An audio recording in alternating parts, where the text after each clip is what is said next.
టాడ్ henry అనే రచయిత రాసిన శూన్యపు చావు అనే గ్రంథం మీరు తప్పక చదవాలి. ఒక వ్యాపార సదస్సులో ఒక ప్రశ్న అడగబడింది. లోకంలో అన్నిటికంటే ఎక్కువ ఖరీదైనది ఏది? ఒకరు గల్ఫ్ దేశంలోని చమురు నిక్షేపాలు అన్నారు. మరొకరు ఆఫ్రికా దేశంలోని వజ్రాలు వైడూర్యాలు అన్నారు. అప్పుడు ఆ డైరెక్టరు ఇవేవీ కావు, శ్మశానం అన్నాడు. ఉలిక్కి పడిపోయారందరూ. అదెలా అని అడిగారు.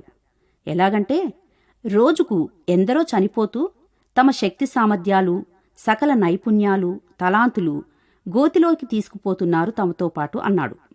ఈ సత్యాన్ని అందరూ ఒప్పుకోవలసి వచ్చింది.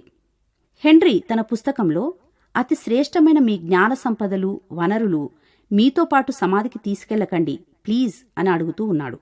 ఇది నిజమే అన్నారందరూ. అన్నీ సమాజానికి, ఇతరులకు విడిచిపెట్టి మిమ్మును మీరు రిక్తులుగా చేసుకుని చావండి అని హెన్రీ అందరికీ పిలుపునిచ్చాడు. మీ ప్రతిభను కనపరచండి, తలాంతులను వినియోగించండి, లక్ష్యాన్ని ఛేదించండి, గురిని చేరుకోండి, అంతేకాని వీటన్నిటినీ గుంటలో పెట్టకండి అని అందర్నీ ఆలోచింపచేశాడు. మనక్కూడా ఇది గొప్ప సందేశం కాదా?